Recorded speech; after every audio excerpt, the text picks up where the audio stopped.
If you've ever stood over your trash can wondering, is anyone actually fixing this? This week's news might surprise you. We've got a region in Connecticut turning food waste into local climate action, Congress quietly pushing more food waste into energy projects, and a plastics bill that talks big on styrofoam but tiptoes around deeper waste reforms. This is environmental news, the good, the bad, and the ugly, where we unpack what's really happening in zero waste, circular economy, and climate policy across the U.S. so you can see where the momentum is and where the greenwashing starts. Welcome back. I'm Stacey Savage, aka the Texas Trash Talker, founder and CEO of Zero Waste Strategies. We're based in Austin, Texas, and we work with businesses to reduce waste for increased revenue and increased recycling. Each week, I highlight 3 stories, the good, the bad, and the ugly, in the world of waste and circular economy. Today, we're talking about a regional food waste campaign in Connecticut, the 2026 Farm Bill's food waste and biogas provisions, and the latest attempt to rein in single-use plastics in the Northeast. Our good story this week comes from Connecticut, where the Houstonic Resource Recovery Authority, or HRRA, and Circular Services are teaming up on a regional initiative to tackle food waste. This spring, the HRRA is launching a program called Don't Throw It, Grow It. It's focused on businesses and institutions that generate a lot of food waste. So think restaurants, schools, hospitals, cafeterias, and large employers. This campaign will provide outreach, technical assistance, and training to help these organizations do 4 things. 1, reduce food waste before it's created. 2, separate organics from the trash. 3, recover or donate edible food. And 4, send the rest to composting or anaerobic digestion. Food waste is not a small slice of the problem in Connecticut. State data show that food scraps are roughly 22% of the state's entire waste stream, over 1 billion pounds per year. And most of that is currently burned or landfilled at high economic and environmental cost. This campaign aims to turn that flow into something more circular: compost, soil products, and biogas, while also cutting disposal costs over time. HRRA's executive director says that with this partnership, their capacity to support member municipalities has greatly expanded, giving them the resources to offer more comprehensive food waste solutions to local businesses. And now for the bad story. The House Agricultural Committee has advanced the Farm, Food, and National Security Act of 2026. This sets funding levels for USDA programs, including ones that shape how the U.S. deals with food loss, food waste, and bioenergy. The bill includes some clear wins. It instructs USDA to fund research on food loss and waste, requires the USDA Food Loss and Waste Reduction Liaison to submit annual reports, and would make permanent the Composting and Food Waste Reduction Cooperative Agreements program that has already funded more than 100 local projects at about $25 million per year.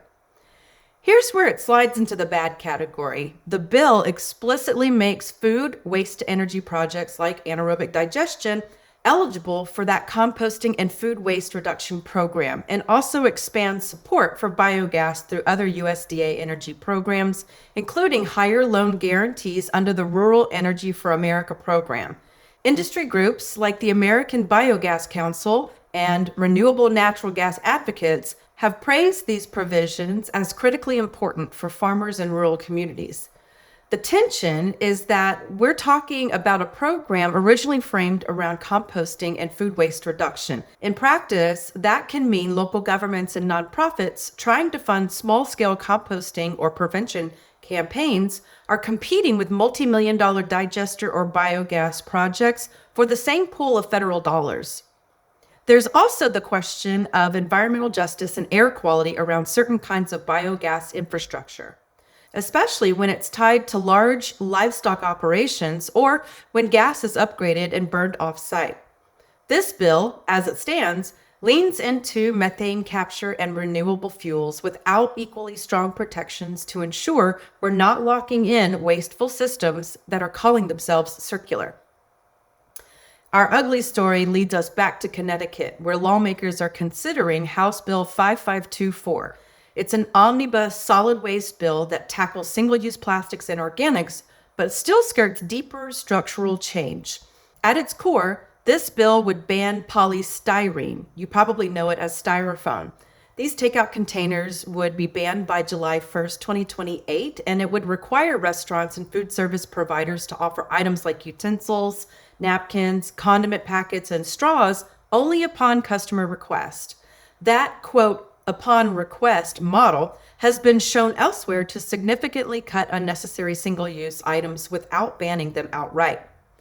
The bill also aims to expand which establishments must separate compost and food scraps and other organics, and it clarifies how municipalities can use state waste reduction grants, for example, to install dishwashing equipment in schools so they can ditch single-use trays, or to add cold storage for donated food.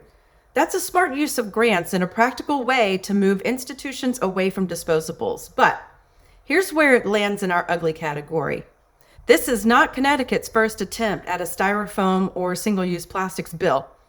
Earlier efforts have repeatedly stalled due to industry opposition and concerns over the quality and cost alternatives like paper straws.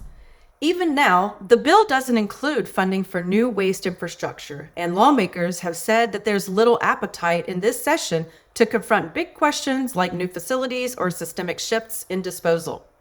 So residents in Connecticut will get a bill that moves the needle, but it still largely avoids confronting the fact that Connecticut is facing a broader waste crisis, with aging disposal facilities and heavy reliance on exporting or burning trash. It's incremental progress wrapped inside a bigger structural stalemate. So this week's good, bad, and ugly stories gives us a pretty honest snapshot of where zero waste stands right now. A regional authority is doing the hard, unglamorous work of helping businesses measure and divert food waste. Congress is poised to lock more food waste into biogas pathways through the Farm Bill while still funding some compost and research. And a state plastics bill is inching forward, even as the bigger conversation about how much trash we create and where it goes remains politically radioactive. If you're watching this, you're probably one of the people trying to move your community from feel-good recycling to real systems change. Use these stories as leverage. Bring them into your council meetings, classroom discussions, business strategy sessions, and community organizing. If this breakdown was useful, hit like, subscribe, and share it with someone who's in the trenches on the waste and climate front. Drop a comment with your state and which story you want me to track more closely. Is it food waste campaigns, federal farm bill battles, or plastics and single-use bans? Again, I'm Stacey Savage, aka the Texas Trash Talker. This has been Environmental News, the good, the bad, and the ugly. Signing off. I'll see y'all next week. Bye.